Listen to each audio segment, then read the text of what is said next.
자, 26년이 새롭게 시작이 되고 2월도 한 달이 지나가고 3월의 첫 주를 맞이하여서 하나님을 예배합니다. 정말 화살같이 쏜살같이 지나가는 세월과 시간 속에서 여러분 후회하는 인생이 아니라 매 순간순간마다 최선을 다하고 매 순간순간마다 하나님 앞에 온전히 서기를 결단하시고 매 순간순간마다 하나님의 영광을 위하여서 살아가는 우리 모두가 되시기를 예수님의 이름으로 축원합니다. 자, 사순절 두 번째 주일입니다. 십자가 대속의 은혜로 우리가 하나님의 거룩한 자녀가 된 것을 우리는 모두가 잊지 말아야 되는 것이죠. 그래서 우리가 승리의 삶을 살아가기 위해서는 어떻게 해야 될까요? 내 마음 한구석에 툭하니 머물러 있는 이 돌덩어리를 뛰어넘어서 우리는 날마다 승리하는 삶이 되어야 될 줄 믿습니다. 그렇기 때문에 우리가 오늘 말씀을 통하여서 다시금 우리들의 삶을 조명하면서 새롭게 깨닫고 결단할 수 있는 시간이 되시기를 예수님의 이름으로 축원합니다. 지금까지 살아오면서 허투루 살았던 인생은 아무도 없을 거예요.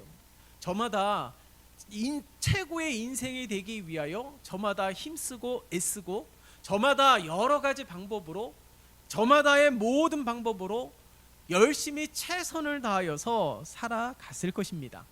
그런데 너무 애쓰다 보니까 최고가 되기 위하여 최고의 인생이 되기 위하여 어제보다 오늘 더 나은 인생을 살아가기 위하여 너무 애쓰다 보니까 몸과 마음이 지쳐 있다라는 거예요. 새벽부터 저녁에 이르기까지 수고하는 이들이 얼마나 많은 줄 몰라요.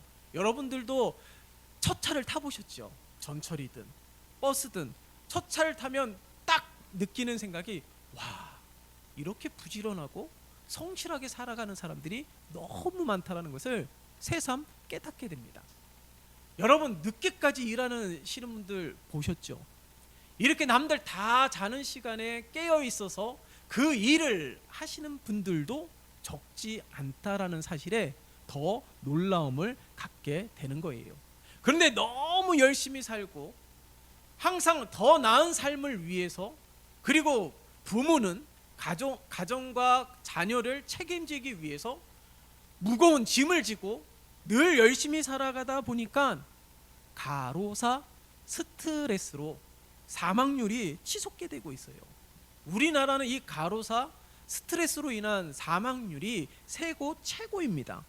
이것은 단순히 우리나라만 나타나는 것이 아니라 대부분 현대인들에게 나타나는 아주 보편적인 증상이라는 거예요. 근데 문제가 무엇이냐? 가로사, 스트레스 받는 것도 큰 문제이지만 더 큰 문제가 있다라는 거예요. 그것이 무엇이냐면 마음이 지쳐 있고 스트레스로 인하여서 내 몸도 온전히 간수하지 못하는 그런 상황 속에서 매 순간 중요한 일들을 온전치 못한 상태에서 결정을 한다라는 거예요. 온전한 정신, 깨끗한 정신, 건강한 정신과 마음 속에서 중요한 순간을 심사숙고해서 결정을 해야 되는데 몸이 지쳐있고 마음도 지쳐있고 가루 때문에 지쳐있는 상황 가운데 모든 중요한 순간들을 결정하는 것이 가장 큰 문제라는 거예요. 여러분, 겨울철에 가장 인기 있는 스포츠가 무엇이 있을까요? 딱 생각나는 게 스키 아니겠어요? 눈이 덮인 그 설산에서 스키를 타고 내려오는 그 기분을 저도 만끽하고 싶습니다. 한 번도 스키장에 가서 스키를 타본 적은 없어요. 근데 꼭 한번 타보고 싶은 강한 그런 욕구가 생기기도 하거든요. 그런데 그 스키장의 매니저가 이런 말을 했습니다. 스키장에서 사고는 대부분 저녁 때 문 닫기 한두 시간 전에 일어나게 된다라는 거예요. 왜냐하면은 그때는 하루 종일 스키를 탄 사람들이 몸이 지칠 대로 지쳐 있어서 몸의 반사신경이 둔해져 있다라는 것이에요. 그렇기 때문에 그때 사고가 많이 일어나게 된다라는 것입니다. 그런데 이 스키장의 매니저가 말하는 그것을 가만히 생각해 보면 우리 인생도 다르지 않다라는 거예요. 언제 사고가 많이 나느냐, 언제 문제가 발생하게 되느냐, 인생의 가로사로, 아니 몸이 지쳐있는 이 상태에서 우리가 항상 결단하고 결정하고 항상 그런 순간에 오히려 예기치 못한 큰 문제가 발생하기도 하고, 나는 잘한다고 했지만 괜시리 인생이 계속 꼬이게 되고 잘 되지도 아니하고 뭐 그런 일들이 너무 많이 일어나게 된다라는 거예요. 돌발적으로 즉흥적으로 결정하는 일들에 얼마나 많은 일들이 나타나는지 모릅니다. 그렇기 때문에 아주 쉽게 많이 생각하지도 아니하고 직장을 그만두는 경우도 있고, 교회를 떠나가는 일도 있고, 하지 말아야 되는 말을 함으로 말미암아 남에게 상처를 주기도 하지만 내가 상처도 받기도 한다라는 거예요. 여러분, 이 피곤이야 언젠가는 해결이 됩니다. 잠을 많이 잔다든가 여행을 간다든가 뭔가 힐링 프로그램에 참여하게 되면 조금은 도움이 될 수도 있어요. 하지만 문제는 피곤한 상태에서 내가 내린 조급한 결정들이 돌이킬 수 없는 큰 문제를 야기할 수 있다라는 사실을 우리는 잊지 말아야 되는 것이죠. 그래서 그 순간 우리가 조금만 여유를 가지고 생활을 한다라면, 그 순간 우리가 기도하고 묵상하면서 인생의 쉼표의 시간을 가진다라면 우리 성령 하나님께서는 실수하지 않도록, 무리한 결정을 내리지 않도록 분명히 도와주실 줄 믿습니다. 그래서 이 바쁘게 살아가는 사람들이 착각 속에 빠지잖아요. 바쁘게 살아가는 사람들이 마치 내 인생은 짜임새 있게 살아가고 있는 듯, 잘 살아가고 있는 듯, 그런 착각에 빠질 때가 얼마나 많은 줄 모릅니다. 그러나 우리가 지난주에도 함께 말씀을 나누지 않았어요? 편한 거가 항상 좋은 것이 아니고 빠른 것이 항상 좋은 것이 아님을 우리가 살펴보았어요.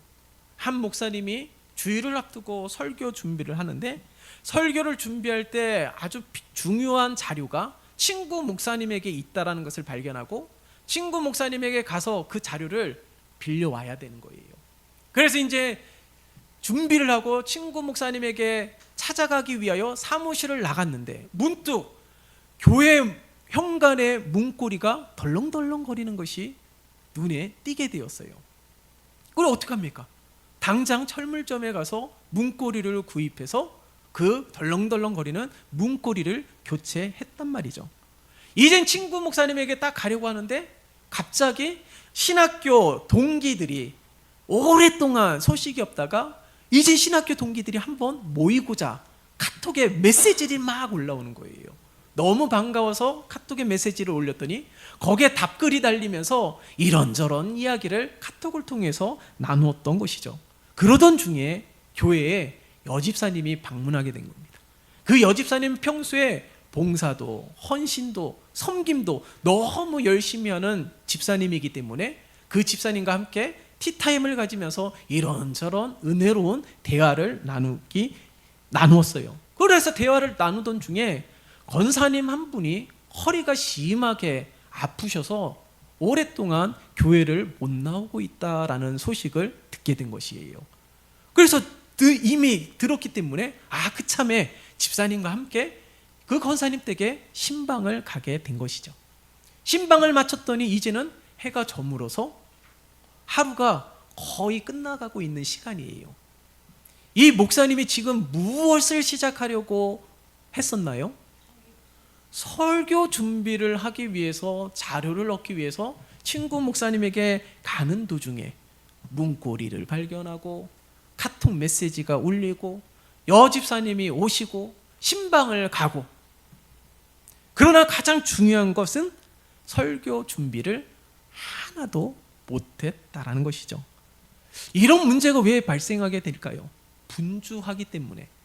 분주해서 여러 가지 일들을 하다 보니까 결국에는 탈진하게 되는 거예요. 근데 가장 큰 문제는 이런 일들로 설교 준비를 하지 못했다라는 것이 큰 문제이기도 하지만, 이 목사님의 삶이 단순히 목사님에게만 주어진 삶이 아니라 우리들도 그렇지 않습니까? 내가 뭔가 해야지 하는데 자꾸 뭔가 일거리가 눈에 띄어요. 그 일을 하다 보면 또 다른 일들이 보이게 되고 정작 내가 해야 될 일들을 하지 못하는 경우들이 얼마나 많은 줄 모릅니다. 그 이유가 무엇일까요? 바로 우선순위가 분명하지 않기 때문에 그런 거예요. 뭐든지 잘하려고 하고 누구에게든지 좋은 사람이 되고자 애쓰기 때문에 결국에는 탈진하게 된다라는 것이에요. 여러분, 우리에게 내 삶의 우선순위를 결정하는 가장 중요한 모습이 있습니다. 그것이 무엇이냐면 내게 주신 하나님의 비전 또는 소명을 발견하는 거예요. 하나님은 내가 무엇을 위하여 살아가는지에 대하여 아주 분명하게 말씀하시고 그 삶을 살아갈 수 있도록 우리에게 비전을 주셨다라는 거예요. 예? 저마다 은사를 따라서 다 다르지만은 다 분명하게 비전을 주셨습니다. 저에게도, 장로님에게도, 권사님에게도, 집사님에게도, 우리 자녀들에게도 저마다 다 하나님을 기쁘게 할 수 있는, 하나님을 영화롭게 할 수 있는 그런 비전을 우리 모두에게 주셨다라는 거예요. 그것을 분명하게 깨닫고 발견할 때 내 인생의 우선순위가 아주 분명하게 세워질 줄 믿습니다. 그러나 이 현대인들이 이 분주함 때문에 피곤이 쌓이게 되니까 영적으로 아직 해결되지 않은 수많은 재해 문제들로 인하여서 우리가 마음이 답답해지고 피곤해질 때가 얼마나 많은 줄 몰라요. 내 인생이 너무 분주해서 육체적으로도 피곤한데 내가 해결되지 않는 죄 때문에 영적으로도 피곤해져 있다라는 사실입니다. 한 아버지가요, 애지중지하게 생각하는 꽃병이 있어요. 이 어린 아들이 장난을 치다가 아버지가 애지중지하게 생각하는 꽃병을 깨트렸습니다. 그래서 그 꽃병을 발견하고 아버지가 누가 이 꽃병을 깨트렸냐고 물었어요. 근데 이 아들은 시침이 뚝 떼고 모른 척 했습니다. 근데 몇 주 동안의 시간이 흘러가는데 마음이 너무 찜찜한 거예요. 불편하고, 그로 인해서 입맛도 없어지고, 그로 인하여서 잠도 잘 자지 못하고, 거기에 너무 생각이 매여 있다 보니까 괜시리 안 좋은 꿈도 꾸게 되는, 그리고 그 꽃병을 깨트린 그 순간에 누나가 그것을 보고 그것을 빌미 삼아 동생에게 심부름시키고, 예? 갖가지 힘들게 하는 일들이 펼쳐지게 되었던 것이죠. 그래서 하루는 이 아들이 용기를 내어서 아버지에게 말을 했어요. 아버지, 실은 아버지가 중요하게 애지중지하는 꽃병을 제가 장난치다가 깨트렸어요. 죄송해요. 용서해 주세요. 그랬더니 그 아버지가 화를 냈을까요? 타박을 했을까요? 아닙니다. 이미 멀리서 그 아들이 꽃병을 깨트린 것을 지켜보았던 아버지예요. 그러함에도 불구하고 모른 척하고 가만히 있었던 것은 그 아들이 자신의 잘못을 인실짓고 이야기하고 용서를 구하기를 기다렸던 것이죠. 그래서 아무리 애지중지하는 아끼는 꽃병이라도 사랑하는 아들보다 귀하지 아니하다라는 것을, 그 용서를 구하는 아들을 안아주면서 이야기를 했다라는 거예요. 그제서야 이 아들이 그동안 이 죄책감 때문에 몇 날 며칠을 가슴앓이하고 밥도 제대로 못 먹고 그렇게 어렵게 보냈던 시간들이 아버지께 용서를 구하고 아버지가 오히려 그 꽃병보다도 아들을 더 생각하는 마음을 발견하게 되자 이 아들이 너무 기분이 좋아진 것입니다. 여러분, 이 악한 사단들은요, 이 죄책감으로 인해서 기쁨을 잊어버리게 하고요, 이 죄책감으로 인해서 무기력하게 살아가도록 내버려 두고 있다는 거예요. 그 죄책감 때문에 결국에는 어떻게 됩니까? 하나님과의 관계도 소홀해지기 마련이에요. 하나님과의 관계도 소홀해지니까 결국에는 어떻게 해요? 예배가 소홀해집니다. 결국에는 어떻게 해요? 기도 생활이 멀어지게 되는 것이죠. 결국에는 어떻게 됩니까? 말씀을 등지게 되는 거예요. 그러니 나는 인생을 잘 살아간다고 하지만은 육체적으로도 피곤한데 영적으로도 온전하게 서 있지 못하니까 더 탈진했고 더 피곤해져 가는 우리 모습을 발견하게 되는 것이죠. 그런 모습 속에서 하나님은요, 말씀을 통하여서 우리에게 늘 말씀하고 있지 않습니까? 무슨 말씀입니까? 회개를 촉구하고 있다라는 거예요. 용서하시고 새로운 삶을 주시기 위해서 회개를 촉구하는 것이지, 우리를 책망하고 타박하고 따지기 위해서 절대 그런 것이 아닙니다. 잃어버린 기쁨을 회복해 하기 위하여 하나님은 우리가 회개하기를 원하시는 거예요. 더 새로운 삶을 살아가게 하기 위하여, 더 힘있는 삶을 살아가게 하기 위하여 하나님은 우리에게 회개를 촉구하고 있는 줄 믿습니다. 그러므로 우리가 하나님의 음성을 듣고 우리의 죄를 하나님 앞에 낱낱이 고백함으로 말미암아 늘 새로운 삶을 살아가는 우리 모두가 되시기를 예수님의 이름으로 축원합니다. 또한 영적인 탈진이 언제 일어나게 됩니까? 우리가 오랫동안 기도했어도 응답받지 못하는 그 순간 때문에 낙담하면서 영적으로 탈진하는 것 아니겠어요? 우리가 원하는 것을 들어주지 않는다라는 그 마음 때문에 하나님에 대한 불만을 품게 되는 것입니다. 여러분, 이스라엘 백성들의 초기 포로 생활을 한번 상상해 보세요. 하나님이 70년 이후에 돌아오게 할 것이다 라고 분명히 말씀하셨습니다. 포로 생활 초기에는 하나님 앞에 기도하고 매달리면서 빨리 이 포로 생활이 끝나게 해달라고 간절하게 눈물로 애통하며 기도했을 거예요. 근데 그 응답이 없자 세월이 조금씩 흘러가면서 어떤 생각이 드느냐? 하나님이 내 기도를 들어주시지 않고 오히려 길을 닫고 있다라고 생각을 하는 것이죠. 하나님에 대한 섭섭한 마음이 내 마음 한구석에서 새롭게 싹이 트고 자라고 있는 것이에요. 그로 인해서 어떤 현상이 나타나느냐? 예배의 감동이 없어지는 거예요. 그리고 어떤 현상이 나타나느냐? 예배의 현장이 있지만 은혜를 받지 못하는 것이죠. 오히려 이 예배 시간이 무기력한 시간, 허무한 시간, 내 인생에서 가장 가치 없는, 아무 의미 없는 시간으로 전락해 버린 것입니다. 우리에게 그런 적은 없나요? 혹시 내가 지금 예배를 드릴 때 수십 년 동안 예배를 드렸음에도 불구하고 혹시 그렇게 생각했던 적이 있으십니까? 내가 간절히 기도했지만 세월이 흘러도 응답이 없으면 하나님에 대한 섭섭한 마음이 마음 한구석에 남아있단 말이에요. 다른 이들의 기도는 그렇게 하나님께서 응답하시면서 왜 유독 내 기도만 이런 하나님에 대한 불평과 불만이 마음 한구석에 자리를 잡게 되면요, 영적으로 피곤해져요. 예배 감동도 없어집니다. 하늘의 기쁨도 메말라 버리게 되는 것이죠. 하지만 우리 하나님은 어떤 분이십니까? 여러분 분명하게 기억하십시다. 우리의 작은 신음까지도 들으시는 하나님이신 줄 믿습니다. 어떤 작은 기도도 겉으로 듣지 않으세요. 내가 이렇게 정해진 시간에 교회 와서 하나님 앞에 두 손 모으고 기도하는 이 시간만을 하나님께서 들으실까요? 아닙니다.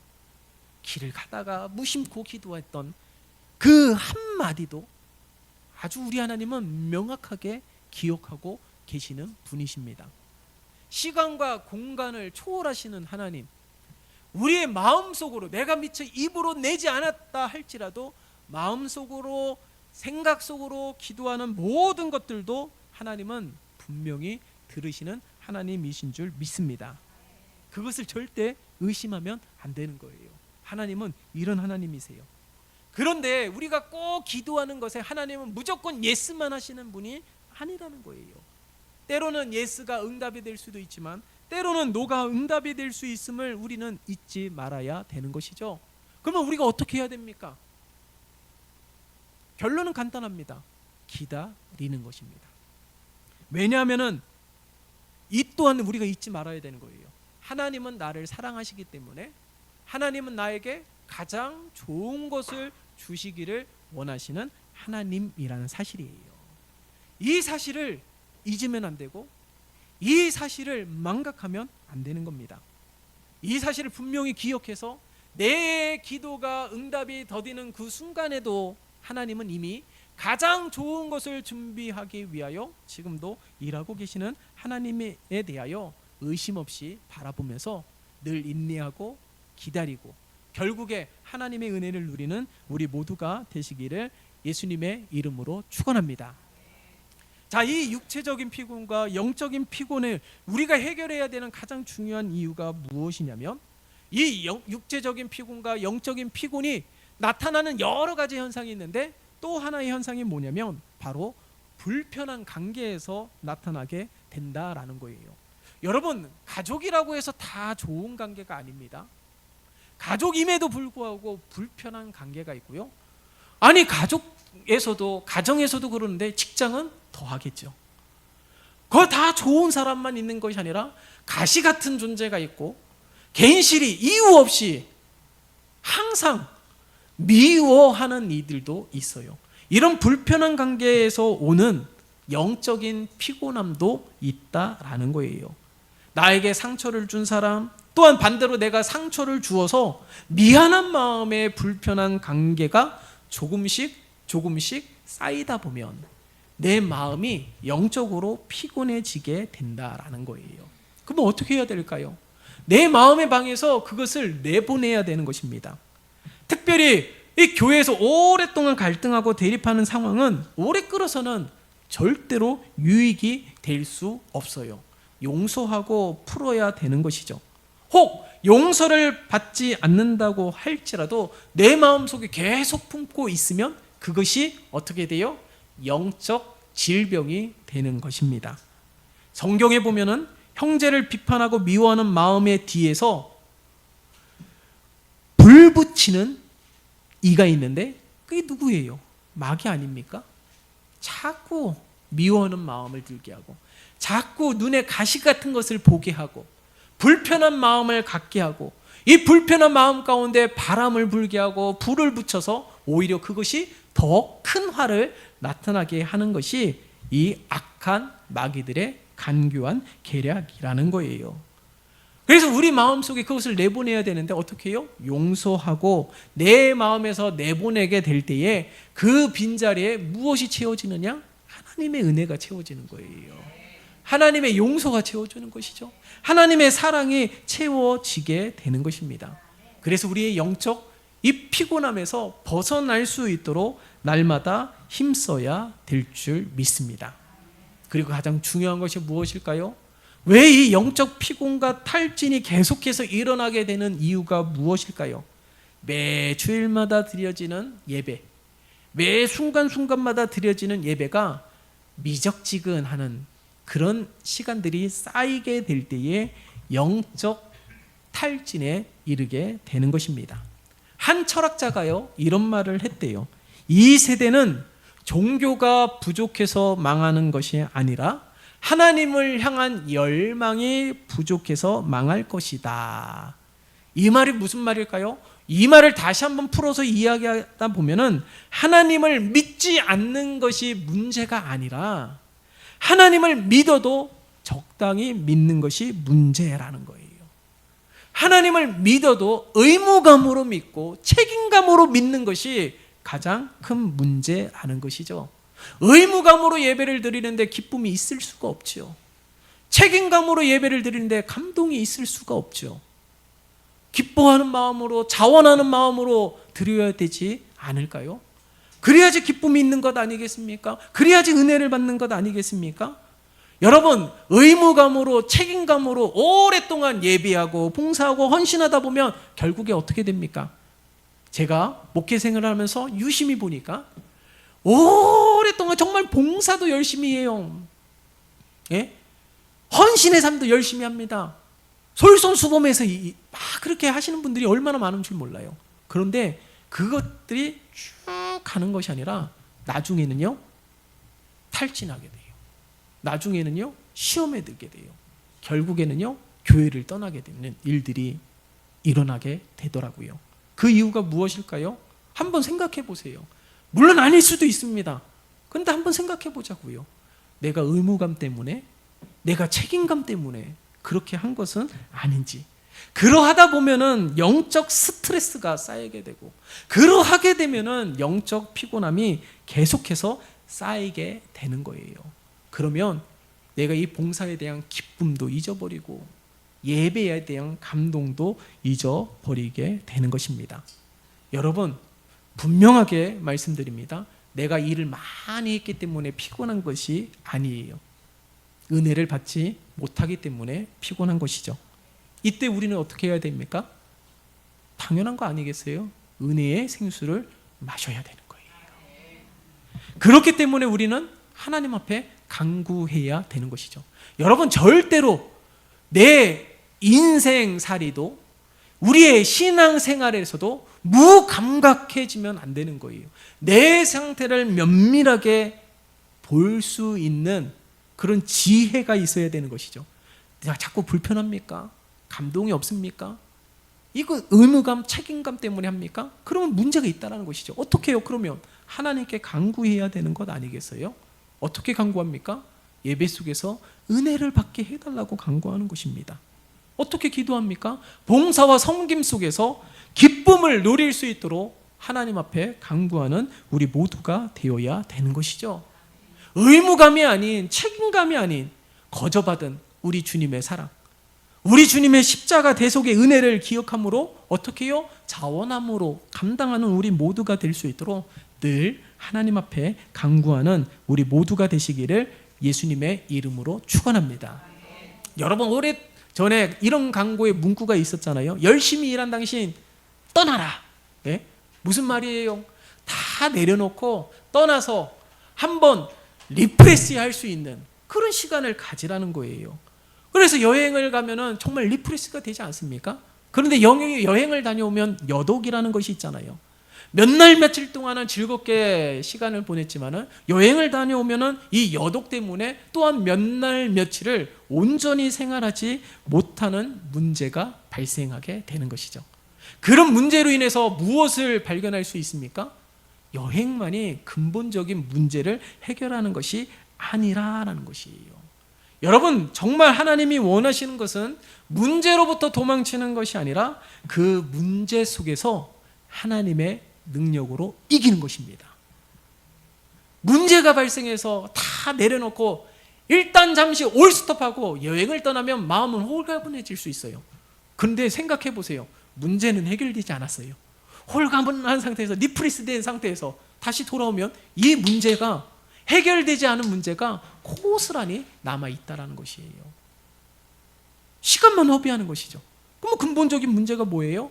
그 문제 속에서 하나님의 능력으로 이기는 것입니다. 오늘 26절의 말씀을 보세요. 26절의 말씀을 보면 어떻게 말씀하고 있습니까? 너희는 눈을 높이 들어라고 말씀하고 있습니다. 땅만 바라보며 문제만 바라보며 한숨 짓지 말고 하나님께서는 사랑하는 백성들에게 어떻게 해요? 눈을 들어 하늘을 바라보라고 말씀하고 있어요. 아브라함이요, 낙심이 될 때에, 낙담이 될 때에 하나님께서는 내버려 두지 않았습니다. 장막에 있는 아브라함을 밖으로 끌어내셔서 눈을 들어 하늘의 무수한 별을 보게 하셨어요. 그리고 하나님의 놀라운 약속의 말씀을 주셨습니다. 마찬가지예요. 여러분, 우리 모두도 문제만 바라보면 문제가 해결되지 않아요. 근본적인 문제를 해결할 수 있는 하나님의 능력을 힘입어야 될 줄 믿습니다. 우리가 지난 수요일에 여리고성 전쟁에 대해서 말씀을 묵상하였어요. 함께 나누었죠. 이 여리고성 전쟁을 살펴보면 이해할 수 없는 하나님의 이 말씀이 선포되잖아요. 명령이 선포되잖아요. 그것이 무엇입니까? 전쟁을 앞두고 있는 여리고성의 그런 상황과 이스라엘 백성들의 군대가 어떻게 해요? 여리고성 주변을 하루에 한 바퀴씩 돌래요. 마지막 날 7일째는 7바퀴를 돌라는 어처구니 없는 명령을 내리신 겁니다. 그런데 가만히 생각해 보세요. 구약의 소돔과 고모라가 어떻게 멸망했습니까? 하나님이 유황불로 이 소돔과 고모라를 멸하게 하셨다라는 거예요. 무슨 말일까요? 굳이 사람의 손을 빌리지 않아도 소돔과 고모라를 멸하신 하나님께서 아무리 철옹성과 같은 여리고 성이라 할지라도 하나님은 멸하게 하실 수 있는 능력이 충분히 있다라는 것이에요. 하나님이 능력이 부족해서가 아닙니다. 예? 하나님이 스킬이 부족해서가 아니에요. 하나님은 능력이 무한하십니다. 위대하신 분이시죠. 그러함에도 불구하고 연약하고 부족한 사람의 손을 빌리는 까닭이 무엇일까요? 하나님의 역사에 동참하게 하시기 위한 하나님의 놀라운 은혜라는 것이에요. 그렇기 때문에 하나님은 영적으로 피곤한 우리를 쉬게 하시는 것으로 끝나는 것이 아니라 그것을 뛰어넘어서 하나님의 능력을 부어주시고 하나님의 능력을 힘입어 내 삶의 주변을 변화시키는 자가 되기를 원하고 계시는 거예요. 여러분, 하나님의 능력이 부족해서가 아니라 우리의 믿음이 작기 때문에 하나님의 능력이 사이즈가 우리가 측량할 수 없는 사이즈임에도 불구하고 우리 믿음이 적어서 하나님의 능력을 이 종지만한 그릇으로 바라보고 있는 거예요. 하나님의 능력을 나보다도 못한 것으로 치부해 버리고 있는 것입니다. 여러분, 하나님의 능력은 지금도 변화가 없어요. 인간적인 눈으로 볼 때는 홍해가 갈라지는 것이 기적 아닙니까? 상상할 수 없는 일 아니겠어요? 근데 하나님의 시선으로 바라보면은 아주 작은 능력이라는 거예요. 아주 작은 능력의 행사가 홍해가 갈라지는 것이에요. 여러분, 오랫동안 한 기독교 단체에서 인도에 진출했어요. 그 목적은 뭡니까? 인도를 복음화하기 위해서인 것이죠. 그래서 인도를 선교의 요충지로 생각하면서 10년 동안 재정도 투자하고 많은 선교사님들도 양성해서 보내기 시작했단 말이에요. 근데 10년이라는 시간이 지났음에도 불구하고 아무런 열매가 없는 것입니다.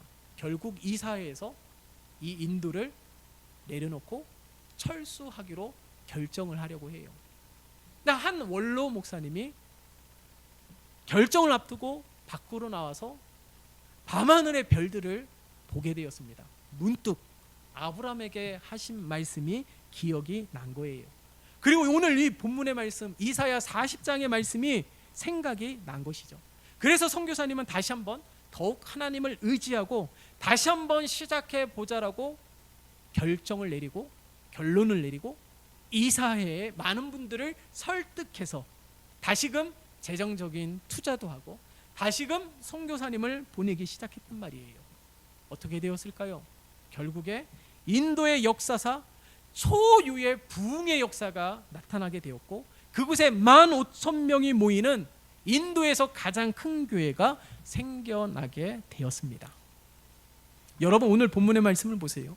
30절과 31절에 보면은 소년, 장정, 요거는 무엇을 나타냅니까? 바로 이 소년, 장정, 젊다라는 것 아니겠어요? 젊기 때문에 힘이 좋다라는 것 아니겠습니까? 젊기 때문에 무엇이든지 할 수 있는 무한한 가능성이 있는 시기입니다. 혈기왕성한 시기이죠. 근데 성경을 보세요. 어떻게 기록되고 있어요? 소년이라도 피곤하며 곤비하고 장정이라도 넘어지고 쓰러진다라고 분명하게 말씀하고 있지 않습니까? 내가 할 수 있다라고 생각하고 내 힘을 자랑하는 자들이 내일에 갑자기 무능력하게 되고 내일에 갑자기 절망에 빠질 수도 있다라는 거예요. 그러나 어떻게 해요? 하나님을 의지하는 자들은 지치지 않고 독수리가 날개쳐 올라감 같은 새 힘을 공급받게 됨을 우리들에게 말씀하고 있는 것입니다. 오직 여호와를 앙망한다라는 말씀은 무슨 말이에요? 하나님을 소망한다라는 것이죠. 영어 성경에서는 이것을 어떻게 번역했냐면 하나님을 기다린다라고 번역을 하고 있습니다. 그러니까 여호와를 앙망한다라는 말이 무슨 말이라고요? 하나님을 기다린다라는 거예요. 뭐 어떤 하나님을 기다립니까? 내 인생에서 하나님의 뜻이 펼쳐지는 것을 기다리는 것이죠. 내 인생에서 내가 간구하는 기도에 응답받는 때를 기다리는 것이 바로 여호와를 앙망하는 것입니다. 그렇기 때문에 여러분 분명하게 우리가 기억해야 돼요. 힘들고 답답한 상황이 오래 지속이 되면 하나님의 선하심을 의심하게 됩니다. 아무리 신앙심이 좋고 아무리 믿음이 있다 할지라도 이 거룩한 의욕이 상실이 될 수도 있어요. 그런데 여러분 분명히 기억해야 될 게, 기도하기 힘들 때가 바로 그때가 기도할 때라는 거예요.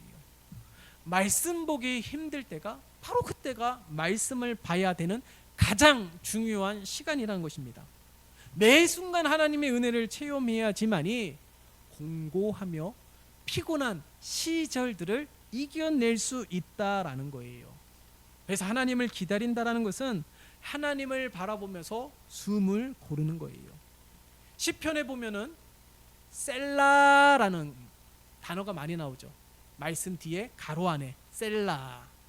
이게 뭐냐면 하나님의 쉼표라는 것을 의미합니다. 이 셀라 이전의 다윗의 삶과 셀라 이후의 다윗의 삶을 보면 완전히 달라요. 낙심이 되고 절망이 되었던 다윗, 그로 인하여서 불평이 생기고 그로 인하여서 불편함이 생기는 그 다윗이 그 셀라 이전의 삶 가운데 계속 되었더라면 아마도 다윗은 이스라엘 역사 속에서 위대한 왕으로 기억되지 못할 거예요. 그런데 그런 상황 속에서 다윗은 어떤 시간을 가졌냐? 하나님의 쉼표의 시간, 셀라의 시간을 가졌다라는 거예요. 그래서 그 셀라의 시간에 오히려 잠시 내려놓고 그 불편하고 마음이 답답하고 피곤한 그 시간에 하나님 앞에 잠시 내려놓고 기도하고 묵상하고 눈을 들어 하나님을 바라보는 시간을 가졌더니 어떤 현상이 나타나게 돼요? 내 내면에 이 불편한 상황들이 조금씩 평안해진다라는 거예요. 문제가 해결된 것은 아님에도 불구하고 여전히 변화무쌍한 시간들 속에서 하나님 앞에서 쉼표의 시간, 셀라의 시간을 가졌더니 하나님의 쉼표의 은혜를 누리기 시작했다라는 것이에요. 우리가 이런 시간을 가졌으면 좋겠습니다. 다윗처럼 지금 끝이 알 수 없는 시간이고 여전히 수많은 문제들이 있을 때에 중요한 결론은 우리는 알아요. 내 힘으로 해결되지 않는다는 아주 기본적인 진리를 알매도 불구하고 여전히 하나님에 대한 의심과 여전히 나의 기도에 응답하지 않는 하나님에 대한 불평과 하나님의 선하심을 의심하는 일들이 얼마나 많이 있습니까? 인간적인 눈으로 바라본다면 이해할 수 없는 일들이 많지요. 그러나 인간적인 눈이 아니라 하나님의 쉼표, 셀라의 시간을 가지면서 잠시 눈을 들어 하나님을 바라볼 때에 내가 알지 못하는 하나님의 오묘하신 섭리가 그 공고한 시간 속에, 그 고난의 시간 속에 숨겨져 있다라는 사실을 기억해야 되는 것입니다. 그래서 오늘 말씀의 제목이 뭐예요? 무조건 따지지도 말고 무조건 하나님을 신뢰하라는 거예요. 무조건 하나님을 신뢰해서 다시금 시작하라는 것이죠. 다시금 기도하기를, 다시금 하나님을 찾기를, 다시금 예배하기를. 그러면 하나님께서 어떻게 해요? 오늘 분명히 말씀하고 있잖아요. 31절 같이 읽어볼까요? 시작. 오직 여호와를 앙망하는 자는 새 힘을 얻으리니 독수리가 날개치며 올라감 같을 것이요 다른 박질하여도 곤비하지 아니하겠고 걸어가도 피곤하지 아니하리로다. 아멘. 아멘이십니까? 여호와를 앙망하였더니 피곤하지 아니하고 곤비하지 아니하고 넘어지지 아니한다라고 말씀하고 있어요. 어떻게 이런 일이 일어날 수 있습니까? 하나님이 피곤한 자에게 능력을 주시기 때문인 줄 믿습니다. 그것이 바로 하나님을 의지하며 신뢰하는 자에게 주시는 하나님의 선물이라는 거예요. 지금도 어려운 삶을 살아가고 있는 여러분, 하나같이 다 힘들다라고 이야기합니다. 얼마 전에는 정년을 앞두고 있는 한 분을 만나게 되었어요. 그분의 지금 가장 큰 스트레스와 가장 큰 고민이 얼마 안 있으면 직장을 그만두게 된다라는 그 두려움이 있더라고요. 앞으로 내가 무엇을 해야 되는지 막막한 그 답답한 마음을 보았어요. 아무것도 할 수 없는 그 상황 속에서 아직 해결되지 않은 수많은 문제 속에서 내 뜻대로 펼쳐지지 아니하고 내가 열심히 해도 그 결과가 나타나지 않는 무의미한 시간들 속에서 여전히 힘들어하고 피곤해하고 육체적으로도 영적으로도 탈진 상태에 머물러 있는 여러분, 그 때문에 기쁨도 잃어버리고 그 때문에 감동도 잃어버리고 그 때문에 은혜도 받지 못하는 우리라면 오늘 말씀을 통하여서 다시금 깨닫고 발견할 수 있었으면 좋겠습니다. 우리가 어떤 자들이 되어야 될까요? 여호와를 앙망하는 자들이 되어야 되는 것이죠. 그래야지 그 어려움을 이겨낼 수 있는 하나님의 능력을 힘입게 됩니다. 그 하나님의 능력으로 그것을 뛰어넘게 되는 것이고 그 하나님의 능력으로 하나님이 하시는 일들을 기대하게 되는 것이고 소망하게 되는 것이고 결국에는 하나님의 뜻이 펼쳐지는 인생이 될 줄 믿습니다. 적어도 우리 한빛중앙교회 성도 여러분들은 교회 사이즈 때문에 위축되지 마시고 의무감 때문에 신앙생활 하지 마시고 책임감 때문에 내가 무언가 하려고 하지 마시고 오히려 하나님 앞에 기도하면서 은혜를 갈망하시고 간구하시고 감동과 기쁨이 소멸되지 아니하도록 날마다 차고 흘러 넘쳐서 나도 충만하지만 내 옆에 있는 장로님도 내 옆에 있는 집사님도 권사님에게도 이 은혜가 흘러갈 수 있는 축복의 통로가 되어지는 우리 온 성도들이 되시기를 예수님의 이름으로 축원합니다. 살아계신 하나님 아버지, 바로 이러한 인생이 우리의 인생이 되기를 원합니다. 오늘 이 말씀처럼 수많은 문제들이 곤비하며 넘어지며 쓰러질 수밖에 없는 수많은 문제들이 즐비한 인생 속에서 그 때문에 육체적으로도 그 때문에 영적으로도 탈진 상태에 머물러 있는 것이 아니라 그 순간에도 눈을 들어 여호와를 앙망하는 우리 모두가 되게 도와주시옵소서. 그 순간 하나님의 능력을 힘입어 이 문제를 뛰어넘게 도와주시고 결국에 하나님의 은혜를 누리는 우리 모두가 되게 축복하여 주시옵소서. 예수 그리스도의 이름으로 간절히 기도드리옵나이다. 아멘.